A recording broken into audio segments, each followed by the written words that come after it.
Welcome na usab sa atong pamalandong sa pulong grasya sa laog balaod. Kung ikaw gihukman kay ikaw nakapatay, ikaw na ilalom sa balaod. Apan kung ikaw gipasaylo, ikaw na ilalom sa grasya. Kining tulo konektado og dili gayud mabulag. Walay grasya kung walay sala kung walay balaod. Sa ato pa mahitabo lamang ang grasya kung naay balaod. Kay kita man tanan nakasala, sa ato pa tanan ta nakadawat sa gasa sa grasya sa Dios.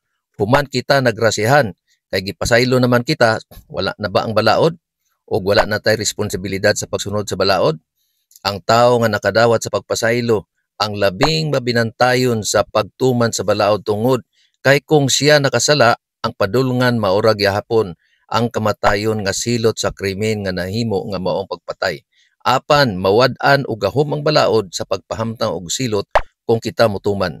Ang tinuyo nga pagsupak sa balaod human kita gipasaylo usa ka direktang insulto kang Hesukristo nga nagpakamatay kanato. Apan kadaghanan sa mga Kristohano nagtuo nga tungod kay naay grasya wala nay balaod og nakapalingkawas na kanila gikan sa pagtuman sa balaod sa napulo ka sugo.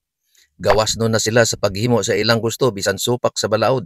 Tungod kay alang kanila ang kamatayon ni Kristo, nagpahigawas kanila gikan sa pagkamasinugdanon. Mahimo na sila nga magkinabuhi nga walay balaod. Tama ba kini nga baruganan? Si Pablo adunay klaro nga tubag niin nga argumento sa Roma 6:15. Karon tungod kay ang grasya sa Dios nagpahigawas kanato gikan sa balaod, nagpasabot ba kana nga kita magpadayon sa pagpakasala? Ang paglapas sa balaod mao ang pagpakasala matod sa Juan 3:4. Siyempre dili. Bueno nagsugyot ba ako nga ang balaod sa Dios sala? Siyempre dili. Sa pagka tinuod, ang balaod mao ang nagpakita kanako sa akong sala. Dili unta ako makahibalo nga ang pangibog sayop kon ang balaod wala na ingon nga dili ka mangibog. Roma 7:7. Busa unsa man gyud ang katuyoan sa balaod. Si Pablo nagpadayon sa pagpatin-aw sa Galacia 3:24, tuguti ako sa pagsulti niini sa laing paagi. Ang balaod mao ang magbalantay hantod sa pag-anhi ni Kristo. Kini na nalipod kanato hantod nga kita mahimo nga matarong uban sa Dios pinaagi sa pagtuo. Ang balaod dili makaluwas kanato apan kini magdala kanato sa manluluwas. Sama sa samin nga dili makakuha sa hugaw sa atong nawong kung dili mutug-an kanato kung unsay buhaton aron mawala ang hugaw sa atong nawong. Santiago 1:22-23. Masabtan ra jud kini kung aduna tay common sense apan ang makapasubo kay bahin sa kaluwasan labi na sa pagsunod o pagtuman sa balaod. Ang mga tao bisan pa ang mga Kristohanon jutay ra ang nagbaton og common sense kay ilang gipiyong ang ilang mga mata sa kaayuhan nga ato makuha sa balaod sa Dios nga bisan dili mao ang nagaluwas kanato apan mao siya ang nagagiya sa makasasala kang Hesus nga mao ang tinuod nga nagaluwas. Kung isalikway nato ang balaod, dili kita makahibalo nga kita nakasala. Kung dili ka mutan-aw sa samin, dili nimo makita ang imong nawong nga naibuling. Mao nga si Haring David nagampo nga ablihan sa Dios ang iyang mata aron makakita sa maayong butang sa balaod. Salmo 119:18 sa English. Open my eyes that I may see the wonderful things about your law.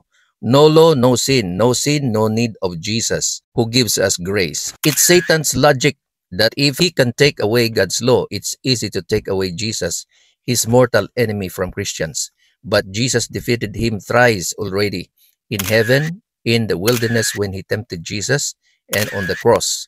Now he turns his attention to the remainder of God's followers, the remnant. Pinadayag 2:17 og misamot pagayod ang kapungot sa dragon ngadto sa babayi. Busa iyang gibuhat mao ang pakigubat sa iyang kaliwat.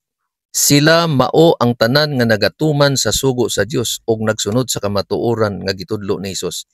Igsuon, tin-aw ba ang imong nadungog? Naa ka ba'y natun-an sa imong nabatian ug naa palihog pagpalo alang sa dugang pang kamatuoran sa pulong sa Dios? Yes, ang kamatuoran sakit apan kini makahatag kanato og kagawasan. Ang Juan 8:32 nagaingon, og kamo mahibalo sa kamatuoran ug ang kamatuoran maghatag kaninyo og kagawasan. Dinhi na lang usa kita kutob sa atong pamalandong sa pulong hantod sa sunod na pod nga video. Ang Dios mag-amping kanatong tanan.